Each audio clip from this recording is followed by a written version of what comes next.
Hey y'all, before we get going, Burnsville, North Carolina, October 29th, there's going to be a concealed carry class. And for all of you ladies that have reached out to us saying, hey, you feel uncomfortable about doing that, well, guess what? All of us are going to be there too. So we'll leave a link down below where you can sign up for that. Big Ivy Guns, looking forward to it. Can't wait to see a lot of you there. All right, let's get to it.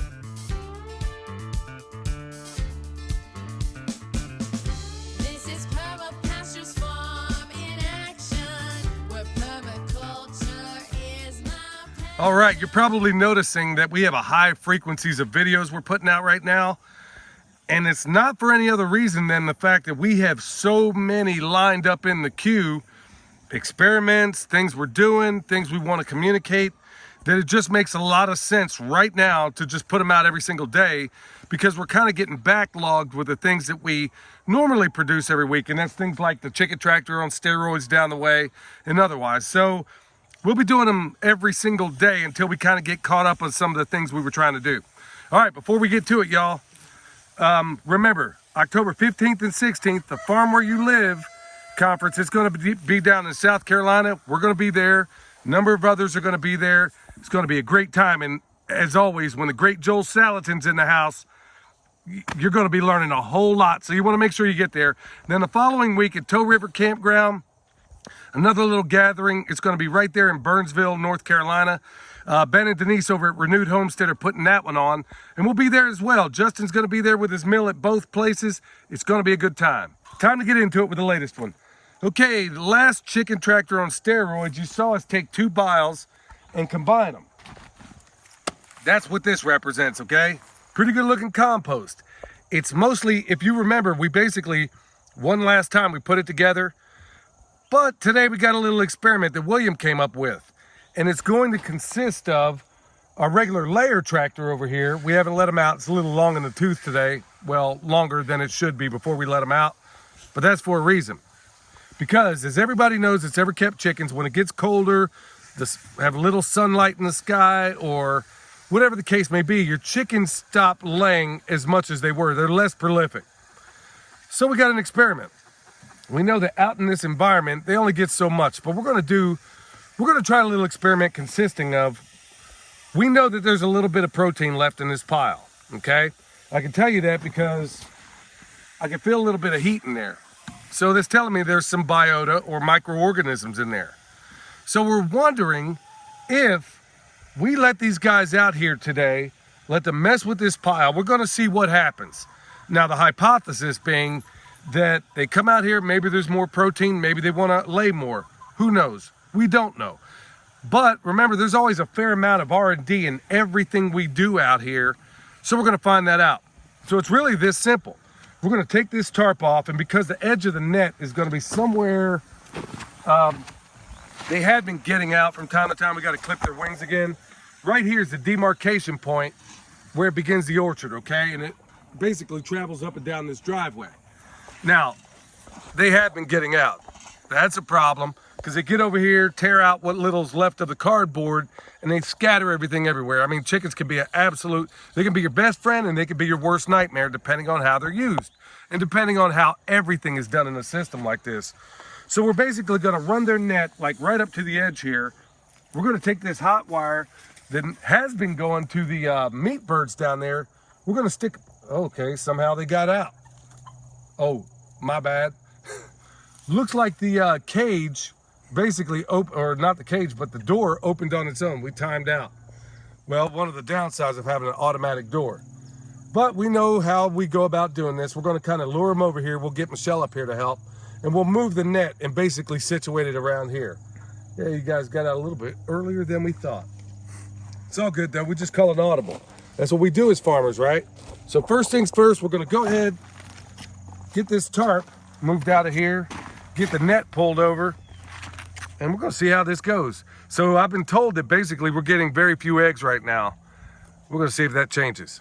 Basically, well, I stand corrected. Apparently William says 1 egg a day. So we'll see if that changes. All right, first things first.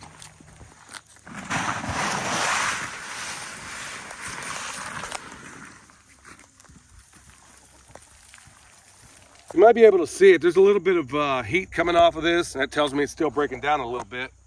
Problem is, the fence is going to be right here. And the last thing I want them doing is using this as a launch platform.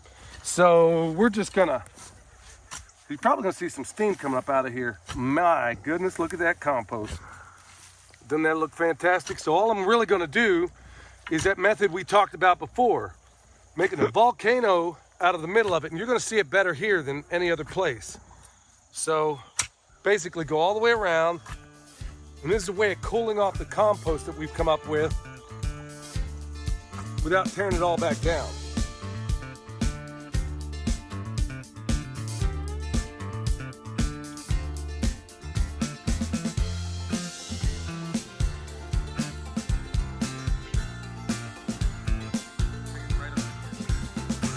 Don't feed him anything yet.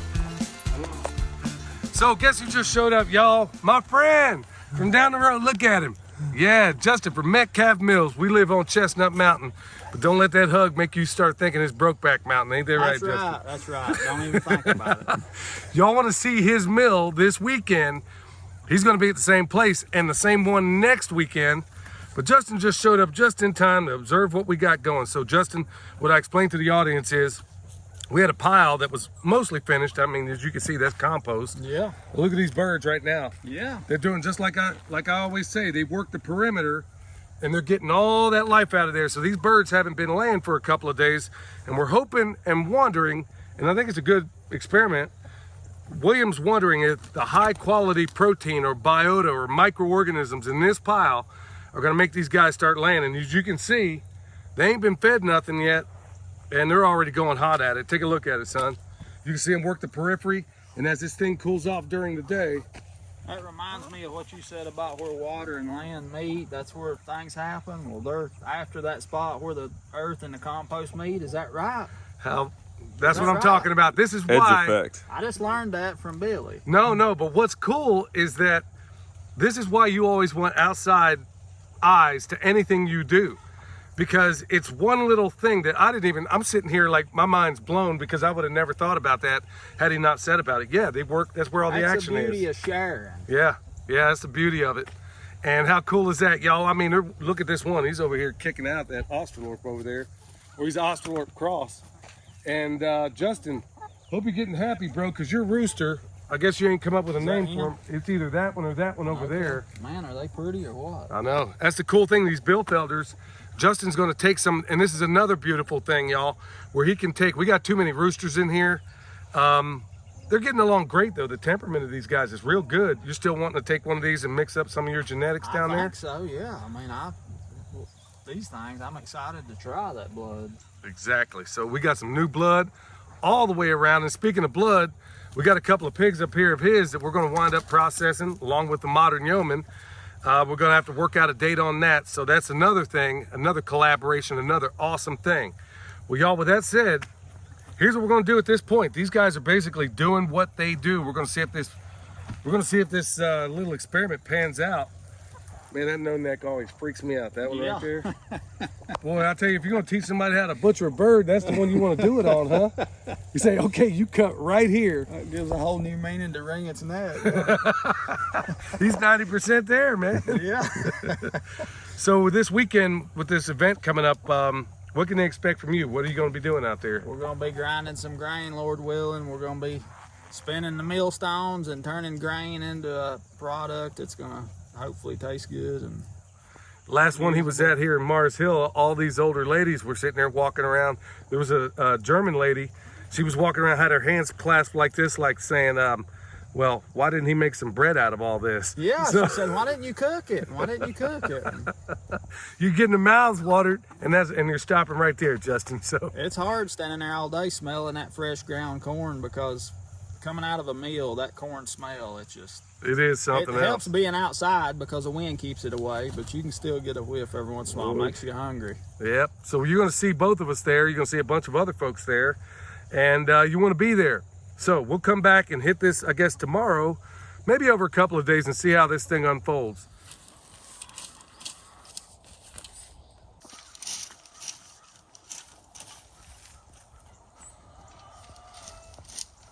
Well, you don't see this every day. There's Milk Boy over here tripping. And if you can look up there behind me, it ain't every day we get a hot air balloon just flying over while we're about to do some stuff.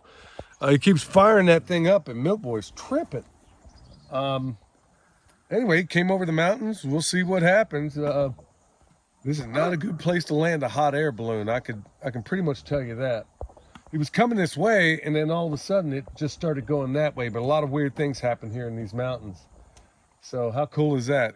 Well, this has gotten a little bit weird because he's coming down in the trees on that side of the mountain over there. And I can guarantee you that ain't where they're wanting to land. So this just became real interesting. He's landed up in those trees. Wow.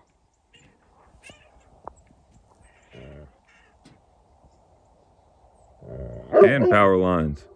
No, there's power lines this side of it. Yeah. But it doesn't look like he's anywhere near those. It looks a little closer than it ought to be. But in that far distance over there, there ain't no way on earth. Yeah, there's nothing even cleared over there. All right, well, my intrepid guard puppy's doing exactly what he's supposed to. Yeah, so it looks like the balloon, I don't know what happened. It got over there up in the trees and then was able to get his way back out. But really, that wasn't what this video was supposed to be about. But hey, I mean, something like that doesn't happen every day, certainly not here in the mountains. Yeah, it was like he touched down on the trees and then decided to, hey, I'm going right back up again. Which seems kind of crazy because you get a lot of weird wind currents up in here, so it is what it is. So we'll just see if this continues, and then we'll go back and try it the other way as far as giving them exclusively store-bought food and having them out on the pasture. But so far, this seems pretty promising.